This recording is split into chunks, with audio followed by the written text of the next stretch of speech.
श्रीनाथ जी का जो स्वरूप है ये श्री किशोरी जी और श्याम सुंदर का सम्मिलित स्वरूप है। जो उठी हुई भुजा है श्रीनाथ जी की, ये अर्ध अंग श्री किशोरी जी है, और जो कटी भाग पर जो भुजा है ये अर्ध अंग ये श्याम सुंदर है। एक कथा आती है, जब श्री गोवर्धन में श्रीनाथ जी विराजते थे तो राजभोग आरती करने के पश्चात गोसाई जी जब ठाकुर जी के कपाट बंद कर देते, दो भावों से राजभोग आरती के बाद कपाट बंद किए जाते हैं। ठाकुर जी की इच्छा हो तो गौचारण को चले जाओ, सामने गैया छड़ी आदि सब रख दी जाती है, और यदि ठाकुर जी आप श्रमित हो तो सो जाओ, थोड़ी देर आराम कर लो। आज ठाकुर जी थोड़े श्रमित थे। गोसाई जी ने जैसी कपाट बंद किए, ठाकुर जी से प्रार्थना की, हे श्याम सुंदर अब शयन करो। सैया बिछा दी, सेज लगा दी और ठाकुर जी पौड़ गए। जैसी कपाट बंद होते हैं दोनों रूप प्रकट हो जाते हैं, श्याम सुंदर और किशोरी जी दोनों प्रकट हो जाते हैं। दोनों एक संग शयन करते हैं सेज पर। लेकिन जब कभी भी शयन का भाव होता है तो किशोरी जी ये अनुभव करती हैं कि शयन निद्रा लगने के बाद थोड़ी देर बाद जब वे नेत्र खोल के देखती हैं तो श्याम सुंदर वहां है ही नहीं, कहीं चले जाते हैं ठाकुर जी। किशोरी जी अकेली पौड़ी रहती हैं। आज भी किशोरी जी को पता था कि नित्य श्याम सुंदर कहीं ना कहीं जाते हैं, आज मैं इनके संग जाऊंगी। कहाँ जाते हैं ये? आज जैसे ही पौढ़े दोनों और ठाकुर जी नेत्र बंद करके यूं दिखावे कि मैं सो रहा हूं। किशोरी जी ने भी आज नाटक कियो सोवे को। जैसे ही कन्हैया ने देखी कि किशोरी जी सो गई तो उठ करके ठाकुर जी सहज है करके जैसे चलवे लगे, किशोरी जी उठ के बैठ गई। कहाँ जा रहे हो? पीछे देखी श्याम सुंदर ने प्रणाम किया, बोले किशोरी जी आप विराजो, आप शयन करो, मैं अभी आऊं। बोले अभी की नहीं, आप रोज कहीं ना कहीं जाओ। कहाँ जाओ मुझको सही सही बताओ। ठाकुर जी बोले एक भक्त है वासो मिलवे जाऊं मैं। कौन सा भक्त? बोले आपको स्मृति में हो तो निवृत्त निकुंज की लीला में जब हम दोनों रमण कर रहे थे तब एक मेरो प्रिय भक्त उद्धव मेरे दर्शन के काजे आयो। ललिता विशाखा दोनों ने वासे मना करी कि निवृत्त निकुंज में दोनों श्यामा श्याम लीला कर रहे हैं, भीतर प्रवेश मत करियो उद्धव, भीतर हम लोगों को भी प्रवेश नहीं है तो तुम तो बिल्कुल ही मत करना। लेकिन उद्धव ने उनकी बात नहीं मानी और उद्धव भीतर प्रवेश कर गए। तो जैसे उद्धव प्रवेश किए तो ललिता विशाखा में से किसी एक ने श्री उद्धव जी को श्राप दे दिया। तुम हट करके भीतर जा रहे हो ना, हमारी बात नहीं मान रहे हो। निवृत्त निकुंज है, यहाँ पे कोई प्रवेश नहीं कर सकता, केवल श्याम सुंदर और किशोरी जी रहते हैं, लेकिन तुम हट पूर्वक भीतर प्रवेश कर रहे हो। हम श्राप देती हैं तुम नेत्रहीन हो जाओ, तुमको भीतर कुछ नहीं दिखेगा। भीतर जब उद्धव जी पहुंचे कुछ नहीं दिखा। ठाकुर जी बोल रहे हैं अरे उद्धव तुम कैसे आए, आओ विराजो। उद्धव जी बोले लाल जी आप कहाँ हो? बोले मैं यहीं तुम्हारे सामने बैठा हूं। उद्धव जी बोले लेकिन मुंह को दिख तो नहीं रहे भगवान। किशोरी जी बोली अरे उद्धव ने ध्यान से देखो, हम सामने ही तो बैठे हैं तुम्हारे। उद्धव जी ने खूब प्रयास किया लेकिन ठाकुर जी नहीं दिखे। यमुना जल से जाकर के नेत्रन को प्रक्षालन किया लेकिन फिर भी ठाकुर जी को दर्शन नहीं भयो। तब ठाकुर जी उद्धव जी को लेके बाहर आए। विशाखा से पूछी उद्धव को दर्शन क्यों नहीं है रे? तब विशाखा ने बताई कि हमने श्राप दिया है, निवृत्त निकुंज में बिना आज्ञा के प्रवेश कर रहे थे इसलिए श्राप किया है कि ये देख नहीं पाएंगे। उद्धव जी चरणन में गिर गए, भगवान मैं आपके दर्शन के बिना कैसे जीऊंगा? ठाकुर जी बोले उद्धव तुम चिंता मत करो, अब कलिकाल में मैं और किशोरी जी दोनों धराधाम पर लीला के लिए विराजेंगे और वह लीला को दर्शन सबको नए हुए करेगो, कछु प्रेमी जनन को ही हुए करेगो। उन प्रेमीन में तुम अग्रगण्य होगे और तुम मेरे प्रिय भक्त सूरदास बन करके इस धराधाम पर विराजोगे। और श्री उद्धव जी महाराज ही सूरदास जी के रूप में पधारे। जा दिन से सूरदास जी शरणागत भय श्रीमद वल्लभाचार्य जी के, वादन से नित्य राजभोग के बाद ठाकुर जी छलांग के चले जाएं और सूरदास की कुटिया में बैठ कर के वहां पर सूरदास के सुंदर भावन को श्रवण करें। मेरो प्रिय उद्धव है। ठाकुर जी बोले मैं वहीं जा रहा हूं। किशोरी जी बोली मैं भी चलूंगी संग में, आप अकेले नहीं जाओगे, और यदि आप अकेले गए, मोकू नहीं लेके गए संग में, तो मैं आज गुसाई जी से आपकी शिकायत कर दूंगी। ठाकुर जी जब घर में विराजते हैं ना, सेवा में विराजते हैं, अपने अर्चक से थोड़ा भय खाते हैं। मेरी तो खूब लड़ाई हो गई मेरे लाल जी से, कभी श्रृंगार में अगर विक्षेप है रहे हो, कोई और बात हो, मैं तो डांट फटकार दूं खूब। अरे तो नेह भी तो लड़ा रहे हैं, तो डांटवे को अधिकार भी वही को है जो प्रेम से चर्चा करे। हम सुख को विचार करें, यही मारे डांटे। माता पिता ऐसे ही बोलते हैं, तेरो भलो चामे, या हमारे डांट रहे हैं। ऐसे ही हम भी आपके सुख को विचार करें, यही मारे डांटे। काउ दिन ठाकुर जी यदि तैयार ना हो, मैं काउ दिन मुकुट उठा उठा के फेंकें, तो देखो ठाकुर जी की सेवा में 2-3 विषयों का भाव रखना है। ये जो मोरछल आरती के समय होती है ना, चंवर तो होती है कि कोई अला वला लाल जी को नहीं लगे। मोरछड़ क्यों होती है? मोरछड़ के भीतर जो मयूर पंख हैं, जब वो हिलते हैं तो ठाकुर जी उनको देखने में व्यस्त हो जाते हैं और यशोदा मैया इतने में आरती कर देती है। नहीं तो छोटे बालक की मैया जब नजर उतारे तो बालक कहाँ रुके, कभी यहाँ भागे कभी वहां भागे। ये हमारे मोरछड़ को भाव है, ताकि ठाकुर जी को ध्यान वाक की तरफ केंद्रित रहे, ठाकुर जी मुस्कुराते रहे और यशोदा मैया उनकी आरती करते। ऐसे ही प्रत्येक भाव में जब श्रृंगार करते हैं तो ठाकुर जी के सन्मुख कुछ भोजन के पदार्थ रख दो, कुछ खिलौना रख दो। हमारे बाल भाव में ऐसी सेवा है, ठाकुर जी के पास में कुछ खिलौना रख दो, कुछ भोजन के पदार्थ रख दो, फिर श्रृंगार करो। क्यों? ठाकुर जी फिर श्रृंगार गिरेंगे नहीं अपना। ये जो बार बार मुकुट गिरे, बार बार माला गिरे, ये सब नहीं होगा। ठाकुर जी सहज श्रृंगार करवा लेते हैं। लेकिन कई बार ऐसा होता है कि खूब सारे खिलौने धर दिए, खूब सामग्री धर दी, लेकिन ठाकुर जी फिर भी श्रृंगार गेर दें। ठाकुर जी पता चल जाए ये सब मेरे ध्यान भटकावे के काजे है। तू तो मोर पंख लगा के मुकुट धरा के चलो जाए, पूरे दिन मेरे सर में कितनो दर्द होगा तो का पतो, उठा उठा के फेंके फिरवाए। तब कहा करें, लाल जी के सामने धर दूं सब सामान, न हरे तैयार न होनो तैयार, ठीक है, ऐसे ही खड़ो कर दूंगा नंगो धरंगो।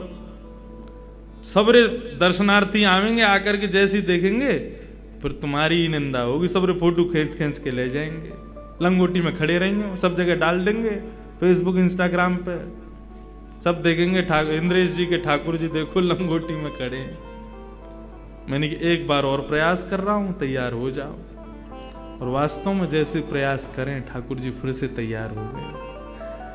यदि इस भाव से कभी कभी ठाकुर जी को डांटा भी जाए ना, कोई दोष नहीं, ये भी तो प्रेम है। प्रेम करने वाला ही तो डांट सकता है, प्रेम करने वाला ही तो तेज आवाज में बोल सकता है।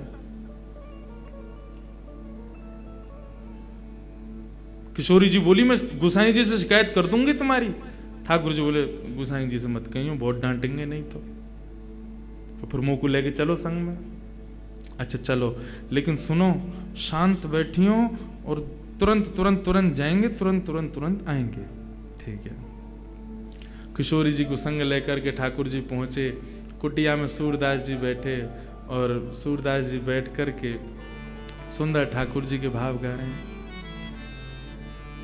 कौन कुटिल खल कामी मोसम, कौन कुटिल खल कामी मोसम, कौन कुटिल खल कामी मोसम, कौन कुटिल खल कामी।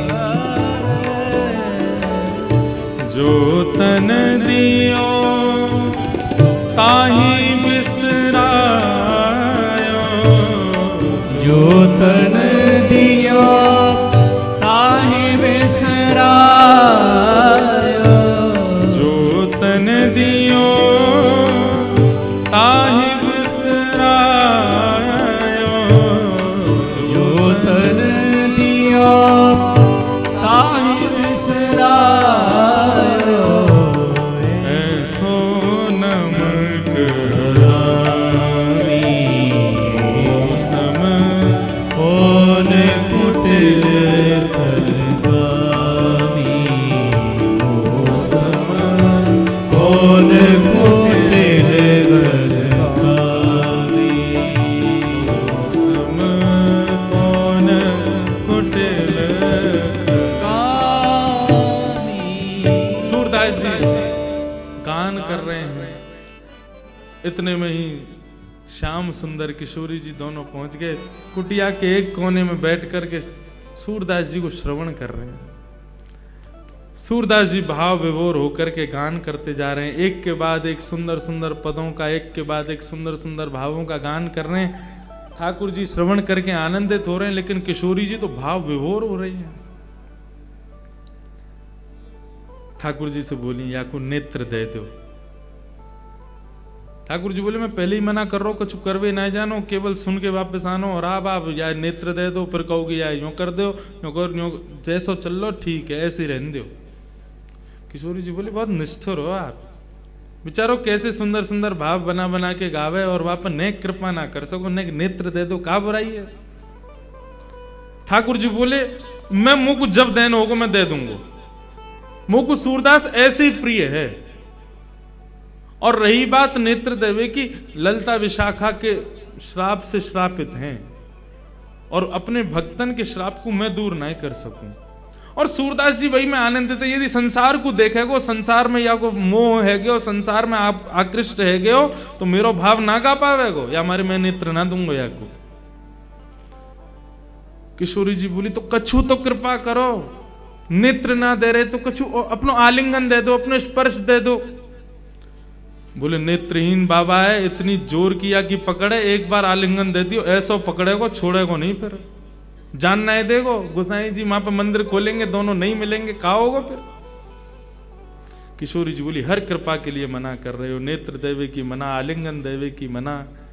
अरे इनको ये आभास करा दो कि मैं और तुम यहां बैठे हैं, कम से कम ये अनुभव हो जाएगा कि किशोरी जी बैठी हैं, श्याम सुंदर बैठे हैं, कितना सुख होगा सूरदास को।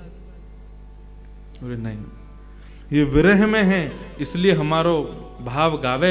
यदि आपको पता चल गई ना श्याम सुंदर किशोरी जी नित्य आमे, तो या को विरह नष्ट हो जाएगा। और विरह में नहीं गावेगो तो मुझको सुख कैसे मिलेगा। किशोरी जी बोली, बहुत निष्ठुर हो आप, कोई भी कृपा कैसे भी है नहीं जाए। लेकिन किशोरी जी के मन में, चल लो मुँह तो कृपा करनी है, कछु तो मैं करके जाऊंगी आज। इतने में सूरदास जी अपनी लाठी उठाई और अपनी कुटिया से बाहर निकलने लगे।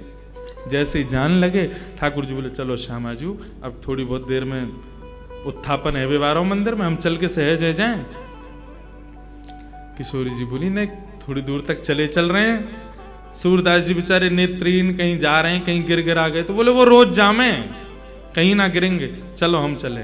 किशोरी जी बोली, देखो मैं आई हूं तो नेक देर और मुंह को रहने दो, अभी समय है उत्थापन में, नेक देर विराजने, फिर चल रहे हैं। सूरदास जी के पीछे पीछे किशोरी जी, श्याम सुंदर दोनों जान लगे। आगे गहरो गड्ढा, सूरदास जी जैसी वाकी और भरने लगे, किशोरी जी भागी, ठाकुर जी ने हाथ पकड़ा, बोले नहीं। बोले, सूरदास गिर जाएगो। बोले, जो होगो सब उचित होगो, आप श्रम मत करो, आप जबरदस्ती मत करो। और देखते ही सूरदास जी वहां फिसल गए, रिपट के नीचे चले गए। अब जैसे ही नीचे गिरे तो ठाकुर जी ने किशोरी जी पकड़ी, बोले, अब चलो यहाँ से, क्योंकि ये मदद के काज चिल्लावेंगे, लोग बाग आवेंगे, हमें देख लेंगे तो बवा ले जाएगा, हमें जाके उत्थापन में दर्शन देना है। किशोरी जी बोली, नहीं, सूरदास जी पर कृपा करो, उनको पहले या गड्ढा से बाहर निकालो, तभी हम जाएंगे। ठाकुर जी बोले, आप मानो क्यों ना हो, सूरदास को रहने दो वहीं पे। किशोरी जी बोली, या तो ये करो, नहीं तो मैं यहीं बैठी हूं, नहीं जाऊंगी, तुम अकेले खड़े है जाइयो ऐसे जाके। ठाकुर जी बोले, यही मारे संग नहीं लेके आ रहा हूं आपको, मैं अकेलो ही आ रहा हूं, अब माने ही ना है, करना ही पड़ेगा जो कह रही है। कहा करूं बताओ? बोले अपनी काली कमरी उतारो, नीचे बाकू डारो, सूरदास को बोलो कि काली कमरी पकड़ के ऊपर चढ़ के आ जाए। स्पर्श को ना कह रही हूं मैं, बस कमरी पकड़ करके नेक ऊपर खींच लियो, जैसे ऊपर आ जाएगा वो कमली छुड़ा के हम दोनों भाग लेंगे यहाँ से। ठाकुर जी बोले ठीक है। नीचे अपनी कमली लटकाई, बाबा ओ बाबा। जैसे सूरदास जी ने बाबा शब्द सुनो, रोम रोम नृत्य करने लगो। बोले स्वर साधारण मानव को नहीं है, ये स्वर साधारण जीव को ना है सके। जा स्वर को सुनकर के रोम रोम प्रफुल्लित है रहो, जा स्वर को सुनकर के मन रूपी मयूर नृत्य कर रहा है, जा स्वर को सुनकर के नेत्रन से अश्रुपात है रहो, जा स्वर को सुनकर के हाथ पांव कंपित है रहे। ये सामान्य मानव को स्वर ना है सके। कौन है भैया? कौन बुला रहा है? अरे बाबा मैं यही पास के गांव को हूं, आप गिर गए हो नीचे, आपकी सहायता करवे आया हूं बाबा। अच्छा भैया कैसे निकालेगो बाहर? बोले मैंने अपनी काली कमली यहां में डाल दी है, आप बाकू पकड़ करके ऊपर चढ़ जाओ, मैं खींच लूंगा। सूरदास जी बोले हाँ भैया कितकू है? बोले इतकू है। सूरदास जी गए, जैसे ही ठाकुर जी को पटका पकड़ो, पटका में से आ रही इत्र की सुगंधी, और ये इत्र की सुगंधी वही थी जो आज श्रृंगार के दर्शन के समय गोसाई जी ने इत्र प्रदान किया, तो वही इत्र है। सूरदास जी मनी मन प्रफुल्लित है गए, बोले ओहो ये तो निश्चित ही श्याम सुंदर पधारे। जैसे ही सूरदास जी ऊपर चढ़ने लगे, अकेले कन्हैया पे खींचे नहीं, नेक से कन्हैया। ठाकुर जी बोले खड़े खड़े देख रही हो, सब हमसे करवा रही हो, आओ न खींचो मुको। सूरदास जी को ठाकुर जी खींच रहे हैं, ठाकुर जी की कमर पकड़ के किशोरी जी खींच रही है। बस यही तो चाहिए किशोरी जी को, कैसे कृपा होनी चाहिए। और जैसे ही खींच करके ऊपर लाए, सूरदास बोलो बेटा आज मत चूक जाइयो, बहुत वर्षन से चूक रहो तू, आज मत चूक जाइयो, पकड़ लियो। दोनों आए, जैसे ही बाहर निकले सूरदास जी ने ऐसी स्वयं को ठोकर लगाई कि ठोकर लगाते गिरे। ठाकुर जी तो हट गए, पीछे खड़ी किशोरी जी के दोनों चरण सूरदास जी के हाथ में आ गए। और जैसे ही हाथ में चरण आए, सूरदास जी ने कस करके पकड़ लिए। अब किशोरी जी को ठाकुर जी कहते जल्दी भगो, पकड़ ले गो बाबा। जैसे ही पाम छुड़ा के भगी तो किशोरी जी की एक पाजेब सूरदास जी के हाथ में रह गई। सूरदास जी ने तुरंत अपनी कांख में दवाई ली। बस मनी मन बड़े प्रसन्न रहे, बोले इतना ही सही बहुत है, कछु तो है मेरे पास, कभी तो आमेंगे लेवे। जैसे ही दौड़े दोनों, किशोरी जी चली, श्याम सुंदर मुझको ऐसा लगे मेरी एक पाजेब की आवाज ना आ रही। जैसे ही अपने अंग चरणन को देखो तो बोले अरे मेरो पाजेब तो वहीं रह गयो, मेरी पायल रह गई कन्हैया, चलो लेके आवेंगे। ठाकुर जी बोले दूसरी धरा दूंगो, वाय लेवे मत चलो, ना ना वही चाहिए मुझको। अरे वो साधारण ना है, मेरी सखी सहचरीन ने कैसी मिन्नत करके कैसी मेहनत करवा करके बनवाई, और मुझको बहुत प्रिय, वही चाहिए मुझको। ठाकुर जी बोले यही मारे ना लाऊं मैं तुम्हें, कितनो श्रम है रो, नेक देर में हमको सहज होनो, मंदिर में पहुंचनो, दर्शन करवे के दर्शनार्थी पधारेंगे सब, आप माने ना है। किशोरी जी बोली वही पाजेब चाहिए, चलो। ठाकुर जी गए लेकर के, दूर खड़े, सूरदास जी बैठे हुए हैं, बैठ करके और प्रेम से हरि स्मरण कर रहे हैं। इतने में ठाकुर जी दूर से बोले बाबा। हाँ भैया फिरते आ गए?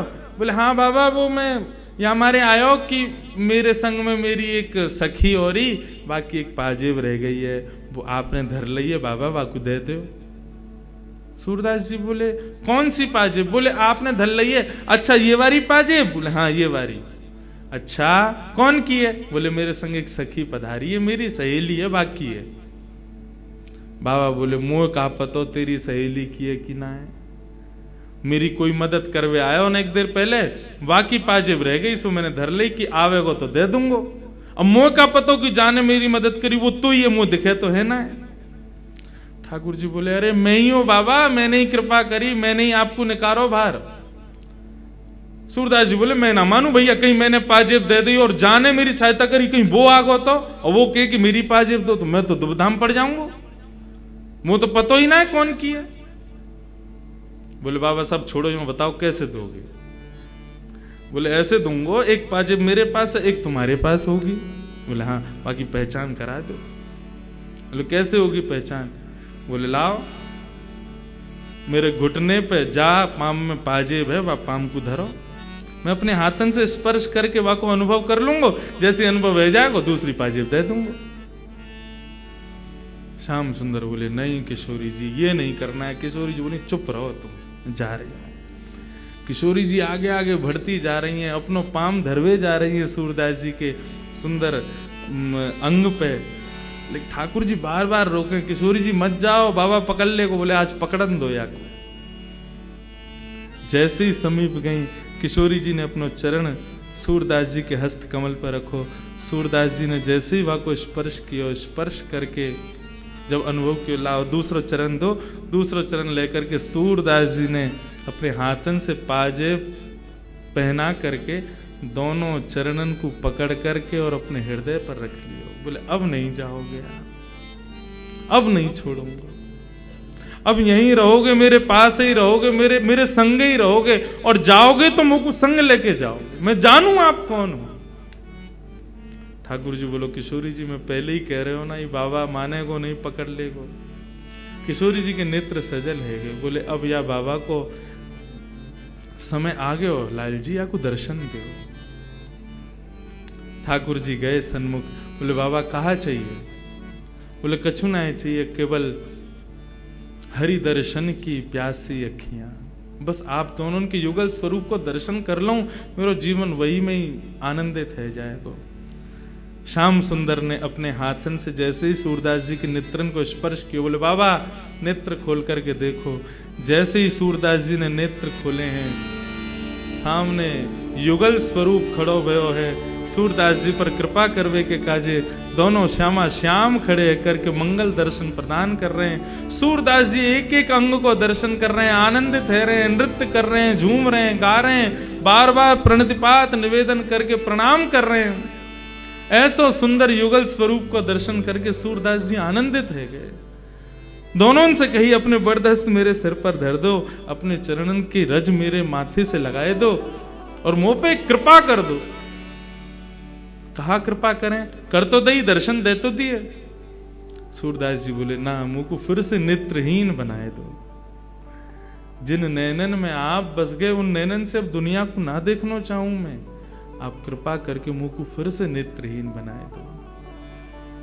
ऐसी करुणामयी है श्री किशोरी जी। मोहे तो भरोसो है तेरो ही किशोरी राधे। मोहे तो भरोसो है तेरो ही किशोरी राधे। कल रात्रि में जब बैठे थे तो एक भैया पूछ रहे थे ना, कौन ज्यादा कृपालु है, कौन ज्यादा दयालु है दोनों में। तब तो मैं कह रहे हो कि ठाकुर जी दयालु हैं, लेकिन हार मानी हमने अपनी। किशोरी जी से बड़ो दयालु कोई नहीं। ठाकुर जी भी एक बार को विचार करें, मेरे दर्शन में विलंब है जाएगा, मेरे गुसाई जी नाराज है जाएंगे, मुँह तो वो यूं है जाएगा। लेकिन किशोरी जी और कोई की परवाह ना करें, जहाँ पे कृपा करनी है सो कृपा करनी है। और वहां से दर्शन में विलंब हो, गुसाई जी नाराज हो, दुनिया उलट पुलट है जाए, चाहे ब्रह्मांड नष्ट है जाए, लेकिन अपने किसी वैष्णव भक्त पर कृपा करनी है तो किशोरी जी विचार नहीं करती। किशोरी जी तुरंत कृपा करें। मोहे तो भरोसो है तेरो रे किशोरी राधे। मोहे तो भरोसो है तेरो रे किशोरी। अष्ट सखाओं की आप समस्त पदावलियों को पढ़ना, हर अष्ट सखा के भाव को पढ़ना, उनके प्रारंभिक पद से लेकर के अंतिम पद तक पढ़ना। चाहे सूरदास, कुंभनदास, गोविंद स्वामी, छीत स्वामी, सबके पद पढ़ना। सबने अपने संपूर्ण जीवन में ठाकुर जी के रूप का वर्णन किया, ठाकुर जी की दया का वर्णन किया, ठाकुर जी के भाव का वर्णन किया। लेकिन जब आठों सखा अपने जीवन के परायण पर आए, उसके अंत पर आए, तब उनसे जब पूछा गया कि आपको जीवन अब ठाकुर जी के चरणन में विलीन है, व्यवहारो है, अपने मुख से अपनो अंतिम पद तो कछु दे के जाओ, अपनो अंतिम भाव कह के जाओ।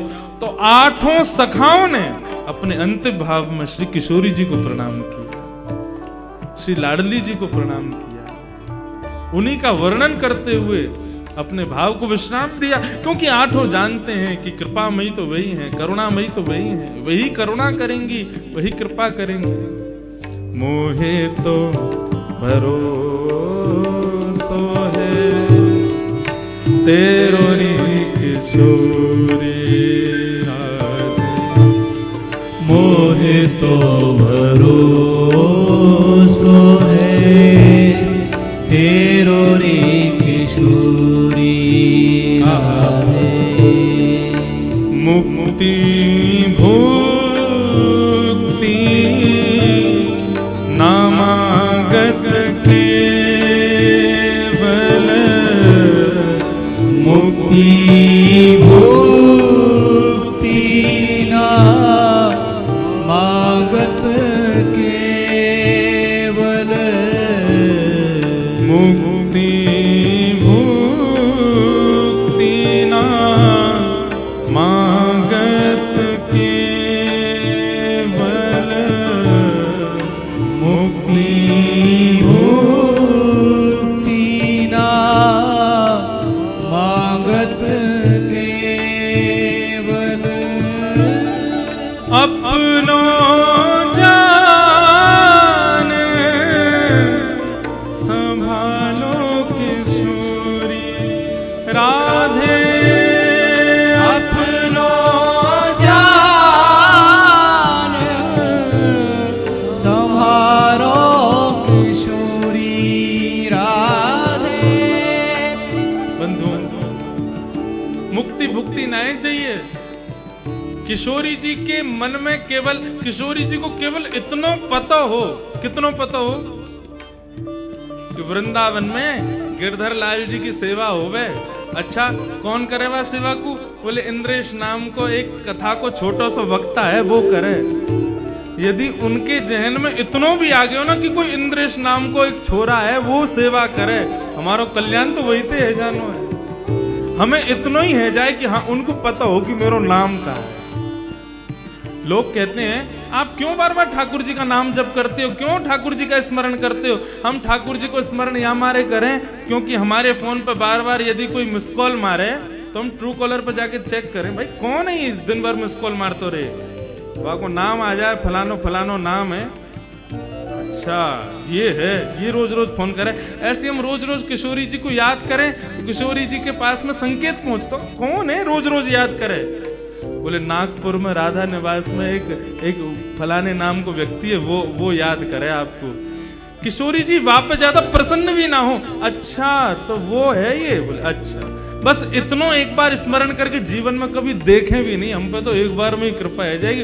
एक बार उनके जहन में नाम पहुंच जाए, बस उन्हें पता चल जाए कि हम कोई हैं। मुक्ति भुक्ति ना मांगत केवल, मुक्ति भुक्ति ना मांगत केवल, अपनो जान संभालो किशोरी राधे, अपनो जान संभालो किशोरी राधे। मोहे तो भरोसो है तेरो रे किशोरी राधे, मोहे तो भरोसो है तेरो रे किशोरी राधे। ओ मोहे तो भरोसो है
किशोरी जी की ऐसी अद्भुत कृपा।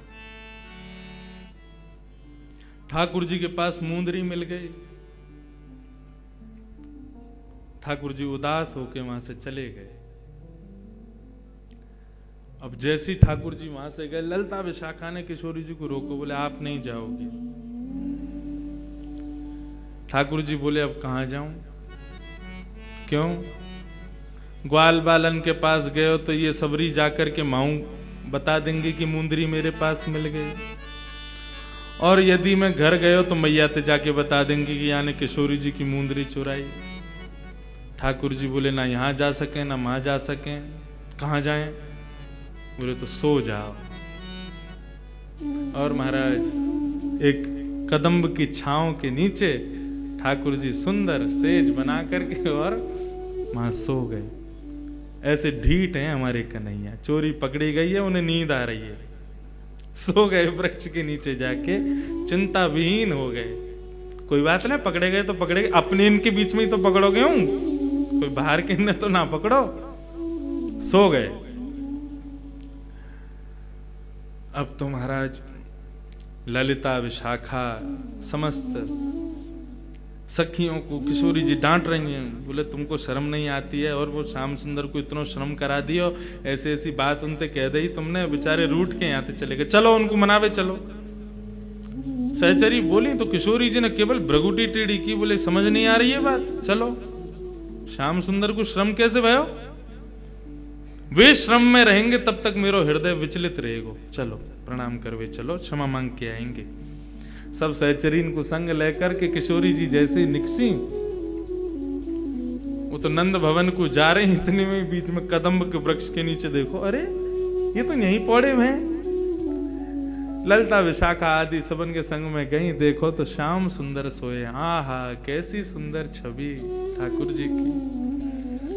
ऐसा सुंदर श्रृंगार करके यशोदा मैया भेजा कन्हैया को, ऐसी सुंदर छवि, ऐसे सुंदर नेत्र, ऐसे सुंदर कपोल, ठाकुर जी के सर्वांगीण अंगों को दर्शन किशोरी जी कर रही हैं खड़े खड़े, इतने सुंदर इतने प्यारे लग रहे हैं ठाकुर जी।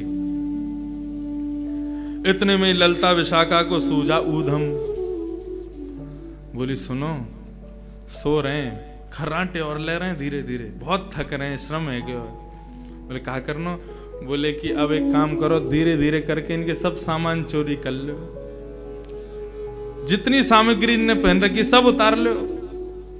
ठाकुर किशोरी जी बोले अरे नहीं नहीं ऐसे मत करो, देखो किशोरी जी आनंद करन दो, सुख मिलेगा आपको ही, ले चलो सबन ने, फिर आवेंगे रोते रामते आवेंगे मांगवे के काजे, तब आनंद आवेगो।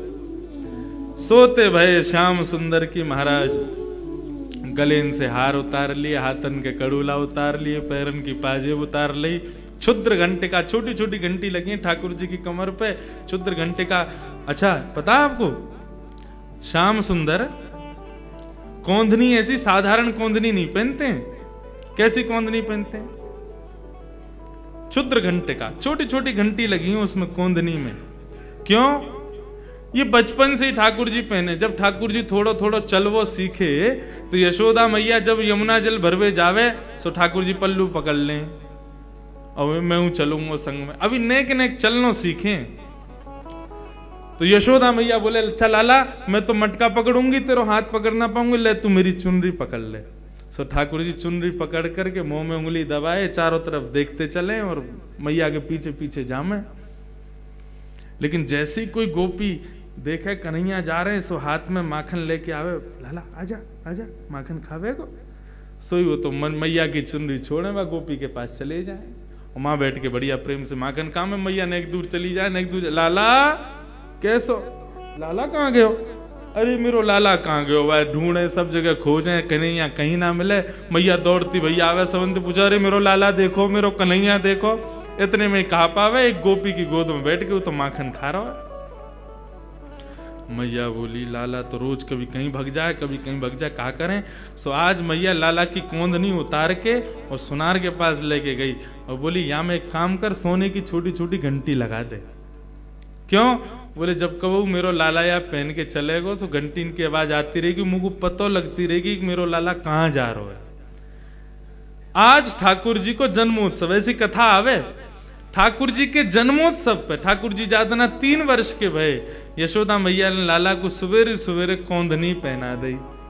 और कौंधनी जैसे ही ठाकुर जी ने पहनी तो यशोदा मैया के सिर पर दोनों हाथ धर के ठाकुर जी अपनी कमर को मटका में व क्षुद्र घंटिका के स्वर पर ठाकुर जी नृत्य करें, सबरे गोकुल वासीन को आनंद दे में। तो ऐसी ठाकुर जी की क्षुद्र घंटिका की कौंधनी वो उतार ली, सबरो श्रृंगार उतार करके, और अंत में वंशी भी ठाकुर जी की धर ली और सबरी पोटली बांध करके सभी सखी किशोरी जी संग लेके चली गई।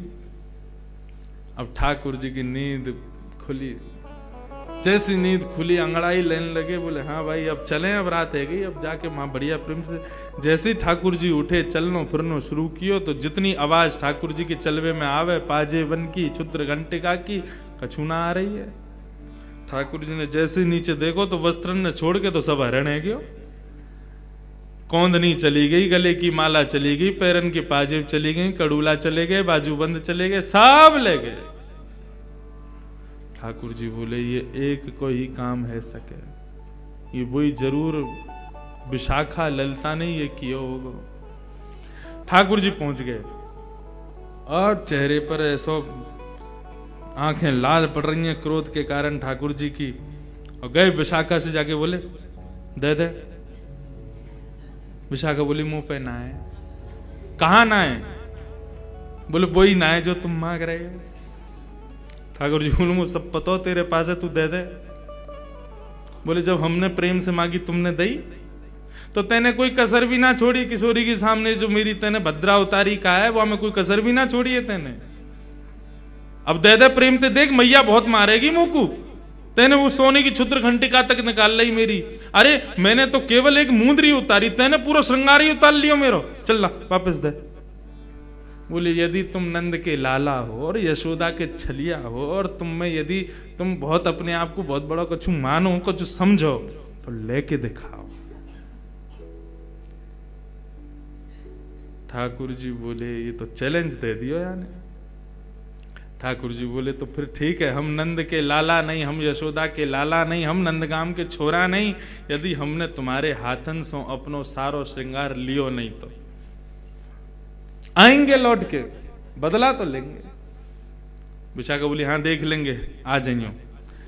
अब जैसे ही महाराज ठाकुर जी गए और ठाकुर जी ने जाकर के अपनो सखी वेश धारण कियो, स्वयं को सखी बनायो, अपनी धोती बगलबंदी सब उतार करके सुंदर साड़ी पहनी, और जो भी सखी पहने वो सब पहनो, मांग में सिंदूर भर के सुंदर चुनरी सी लगा के मुंह में दबा करके बिल्कुल सखी रूप भेष धारण करके बिल्कुल कटीले नेत्र तो ठाकुर जी के ही श्रृंगार ऐसा सुंदर कियो। हे कृष्ण लला तुम होते लली तो गरे कट जाते करोड़न के। लाला है तो कोई कमी छोड़े ना, लाली बन जाएंगे तो काहल करेंगे, और लाली बन गए ठाकुर जी। और लाली बनकर के यमुना के किनारे बैठ कर के और ऐसो भाव धारण कियो, ऐसो भाव धारण कियो, जोर जोर से रोमे, आंखन से आंसू बहमे, कभी यहां गिरे कभी पल्लंग को गिरे, ऐसे गिरते पड़ते महाराज ऐसी दयनीय स्थिति बना ली अपनी। रोते रामते पहुंच गए सबरी सखीन के पास। ललिता विशाखा बोली अरे अरे बहन, अरे इतनी गिरती पड़ती आ रही है, अरे बहन कौन है बहन, जाके संभालो। ठाकुर जी बोले मैं कृष्ण विरहिणी हूं, कृष्ण विरह में व्याप्त हूं, जब तक कन्हैया को दर्शन ना होगो मेरो मन ऐसे विचलित रहेगो। मुझको श्याम सुंदर के दर्शन कराओ, अरे कोई नंद नंदन के दर्शन कराओ, अरे कोई भाई यशोदा नंदन के दर्शन कराओ, यदि मुझको दर्शन नहीं भयो तो आज ही प्राण निकल जाएंगे। ऐसे रो में ललिता विशाखा के कंधा पे सिर धर धर के रो में ठाकुर जी। अरे बा छलिया के चक्कर में काई को पड़ गई तू, वो तो ऐसा है वैसा हो, बाकी बुराई मैं बुराई ना सुन सकूं, मोते मत करो नहीं तो मेरे प्राण निकल जाएंगे। मुझको श्याम सुंदर के दर्शन कराओ, अरे कोई तो ले आओ मेरे सामने। कृष्ण नाम जबते श्रवण सुनो री आली भूरी री भवन में तो बावरी भई रे। अपने ही भाव को स्वयं ठाकुर जी जो उनके विरह में होता है वही ठाकुर जी अपने ही विरह में रुदन कर रहे हैं, रुदन कर रहे थे। ललिता विशाखा बोली भैया यहाँ की स्थिति तो बहुत दयनीय है, नेका देर में आगे प्राण निकल जाएंगे यदि कोई या को दर्शन नहीं कराया तो कहा करें।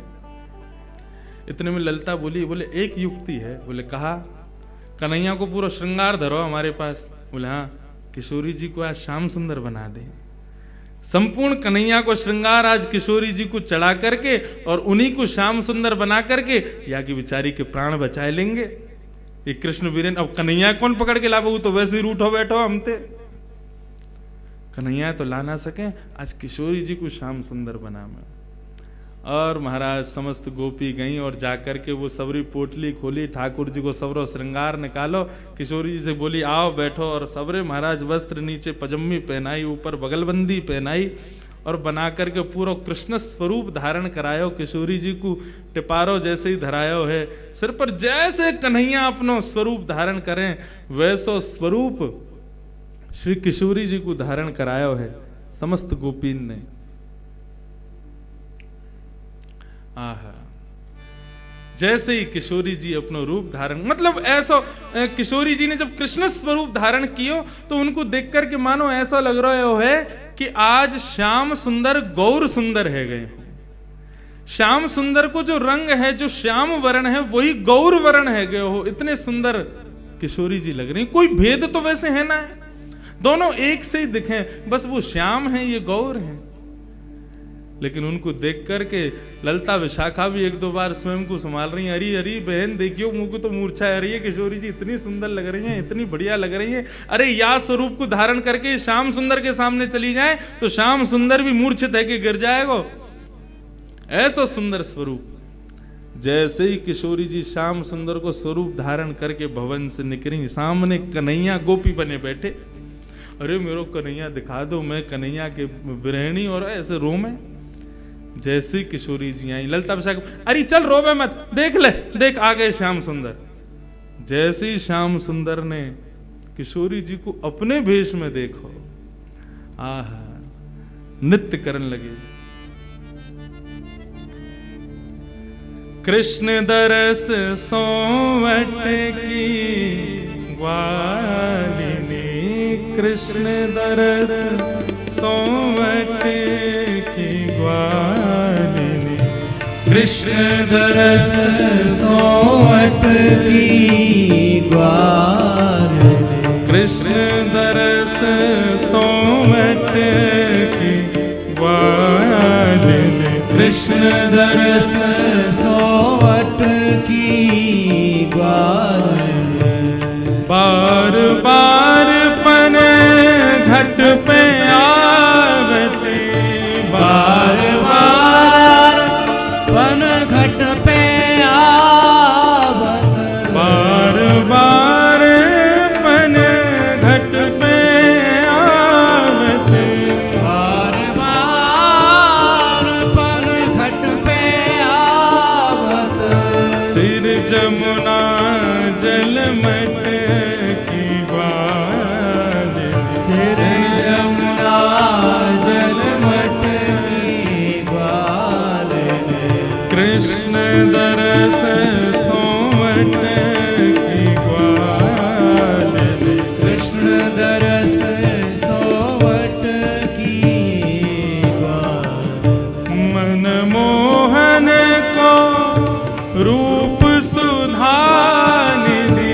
मनमोहन को रूप सुधा निधि, मनमोहन को रूप सुधानिधि, मनमोहन को रूप सुधा निधि, श्याम सुंदर को रूप सुधानिधि, श्याम सुंदर को रूप सुधा आज निधि। श्याम सुंदर के रूप में गौर सुंदर सामने खड़ी हैं, और गौर सुंदर के हाथ में अपनी वंशी देख करके, माथे पर मोर मुकुट देख करके, छुत्र घंटिका देख करके, पावन में पाजेब देख करके, मानो कन्हैया भी एक बार को भूल गए हो कि मैं कृष्ण हूँ। स्वयं गोपी भाव में प्रकट होकर के चारों तरफ नृत्य कर रहे हैं। किशोरी जी को ही कृष्ण रूप में देख करके आनंदित हो रहे हैं। मनमोहन को रूप सुधा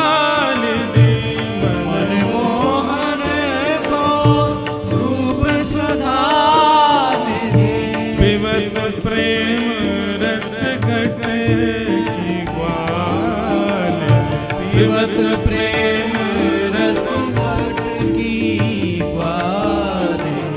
कृष्ण दास धन धन श्री राधिका, कृष्णदास धन धन श्री राधिका, कृष्ण दास धन धन श्री राधिका, कृष्णदास धन धन श्री राधिका।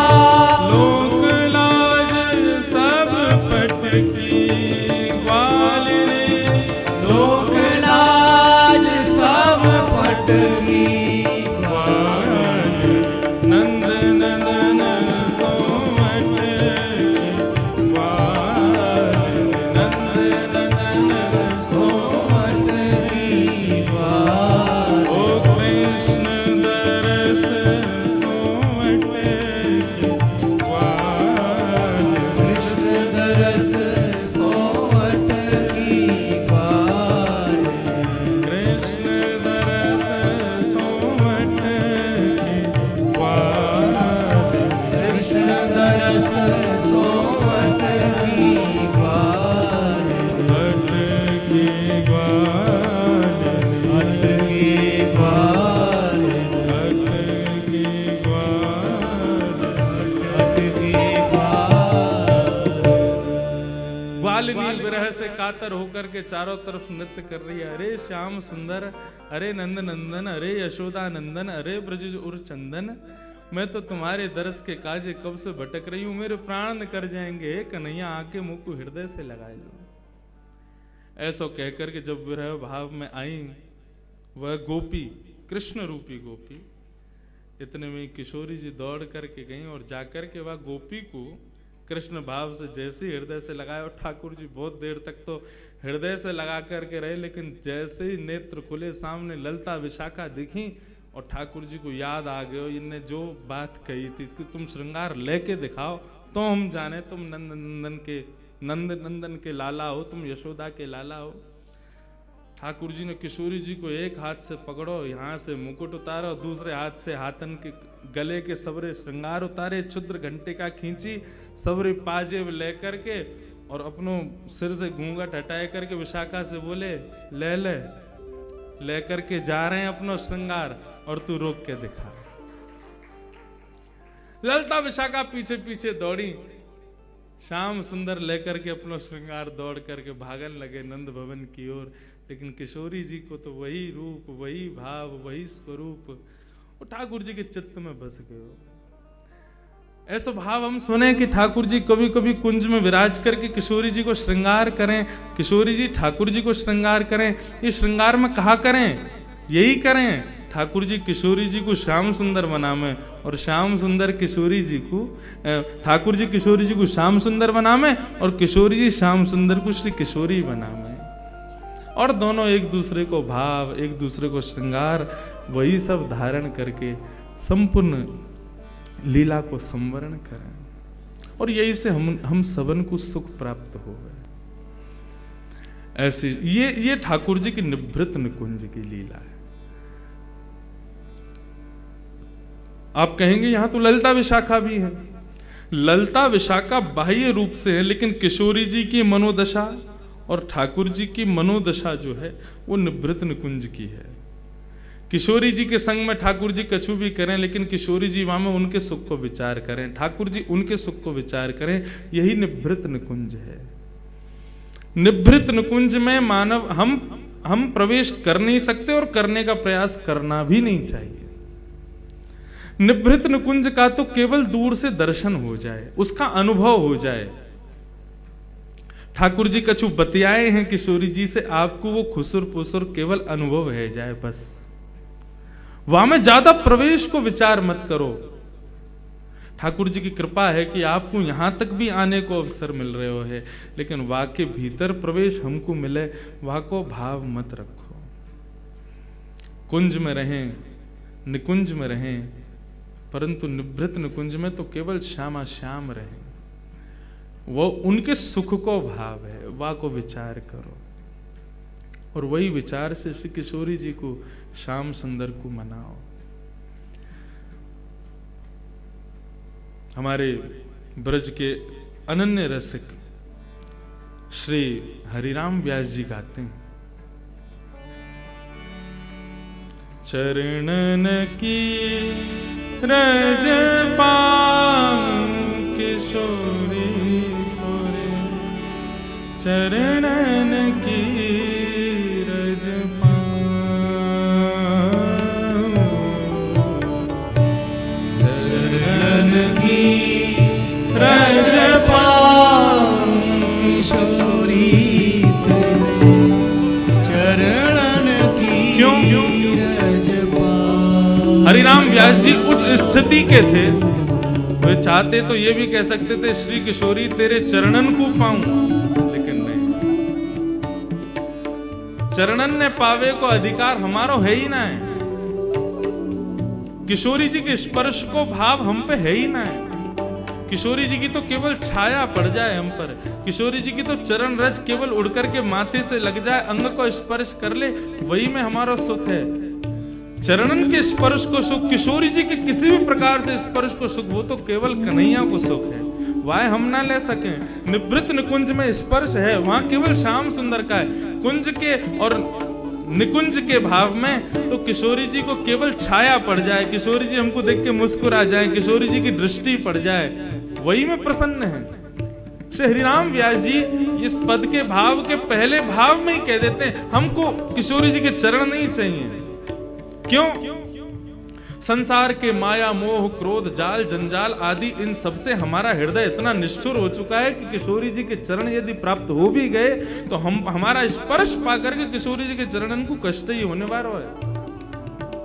हम या लैला मजनू वाले संसार के लोग, इस निष्ठुर संसार में रहने वाले लोग अपने निष्ठुर कर कमलंते, अपने निष्ठुर भाव से किशोरी जी को स्पर्श करवे जाएंगे, उनको श्रम प्रदान करेंगे। इसलिए श्री हरिराम व्यास जी कहते हैं, चरणन की रज पाऊं किशोरी तोरे, चरणन की रज पाऊं, चरणन की रज पाऊं किशोरी तेरे, चरणन की रज पाऊं।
प्रसंग में कहा करता हूं।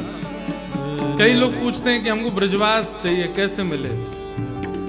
अष्ट सखाओं के और कुछ रसिकाचार्यों के ऐसे ऐसे पद हैं, यदि इनको आप नित्य क्रम में गाना शुरू कर दो ना, किशोरी जी की कृपा से ब्रजवास मिल जाए। आज लाल जी को ब्याउलो भयो तो हमारे लाला की सबरी कहा कहूँ, साली कहूँ, सबरी कहा के साली तो के, हमारे यहाँ तो साली के हैं। हाँ, किशोरी जी की सब बहन है तो सब साली भाई, सबन ने काम मांगो, बोले हमें बधाई में दीजो श्री ब्रजधाम, ब्रजधाम मांगो। तो ब्रजधाम यदि चाहिए तो या पद को अपने जीवन में सुबह शाम नित्य या पद को स्मरण करते रहो। किशोरी जी कृपा अवश्य करेंगे, ब्रजधाम मिल ही जाएगा। ये बधाई है, ले लो जाके। ओ चरणन की रज पाऊं किशोरी तोरे, चरणन की रज पाऊं, चरणन की रज पाऊं किशोरी तोरे, चरणन की रज